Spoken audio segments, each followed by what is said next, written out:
हरे कृष्ण। नमो विष्णुपादाय कृष्णपृष्ठाय भूतले श्रीमते भक्तिवेदान्तो स्वामिनिते नामिने। नमस्ते सरस्वती देवे गौरवाणी प्रचारिणे निर्विशेष शून्यवादी पश्चात्देशतारिणे। जय श्री कृष्ण चैतन्य प्रभु नित्यानंद श्री अद्वैत गदाधर श्रीवासादि गौर भक्तवृंद। हरे कृष्ण। সকল ভক্তদের কৃষ্ণপ্রীতি এবং শুভেচ্ছা জানাচ্ছি। আমাদের আসছে গীতা জয়ন্তী। গীতা জয়ন্তীতে আপনারা সবাই গীতা পড়বেন, গীতা পাঠ করবেন, গীতা দান করবেন। কারণ এই দিন হচ্ছে শ্রীমদ্ ভাগবত গীতার জন্মদিন বা আবির্ভাব তিথি, জন্মদিন বলা হয়। সুতরাং অত্যন্ত পূর্ণ এই দিন। এই দিনে গীতা দান করলে কাকে দান করব, কি করে দান করব, সেই সম্পর্কে আজকে আমরা শাস্ত্রীয় দৃষ্টান্ত থেকে আলোচনা করব। গীতা মাহাত্ম্য বলেছেন, পুস্তকম হেম সংযুক্তম গীতায়া পকরোতি চ দত্তা বিপ্রায় বিদুষে জায়তে ন পুনর্ভবম। অর্থাৎ পণ্ডিত ব্রাহ্মণকে যিনি সুবর্ণ সংযুক্ত গীতা দান করেন তার আর পুনর্জন্ম হয় না। গীতাদানের একটা বড় ফল হচ্ছে যে পুনর্জন্ম ন বিদ্যতে, পুনরায় আবার জন্মগ্রহণ করার কোনো প্রয়োজন পড়ে না। আমরা পৃথিবীতে কেউই চাই না এই দুঃখ দুর্দশার মধ্যে আবার পুনরায় জন্মগ্রহণ করে আবার দুঃখ দুর্দশা ভোগ করি। এটা আমরা কেউই চাই না।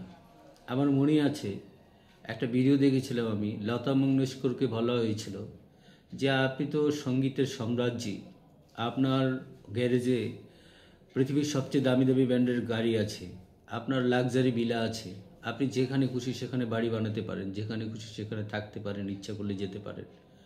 এত অভিজাত্য, এত অধিপত্তি, আপনাকে যদি ভগবান পুনরায় আবার সুযোগ দেয়, আপনি কি লতা মঙ্গেশকর হয়ে আবার জন্মগ্রহণ করবেন?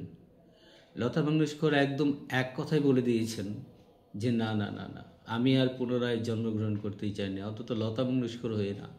কারণ লতা মঙ্গেশকরের যে তকলিফ, উনি যেটা বলেছেন যে এটা কেউ বুঝে না, কেউ জানে না, যে প্রত্যেকটা মানুষেরই আমাদের একই রকম অবস্থা।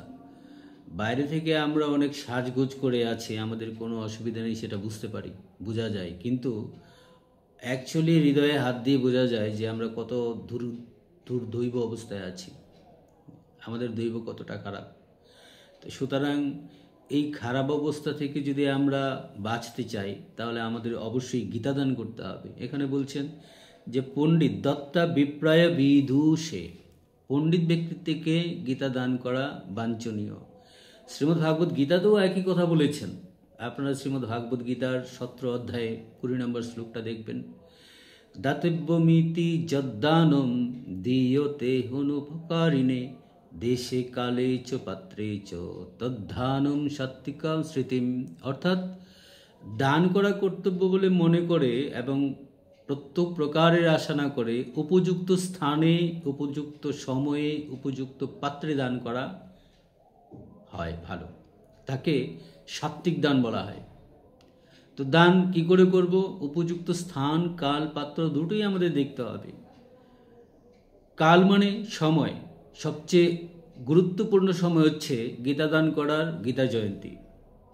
এবং শিল প্রভুপাদ বলছেন যে তীর্থস্থানে চন্দ্র বা সূর্যগ্রহণের সময়, তীর্থস্থান মানে মায়াপুর একটা তীর্থস্থান, মায়াপুরে তীর্থস্থানে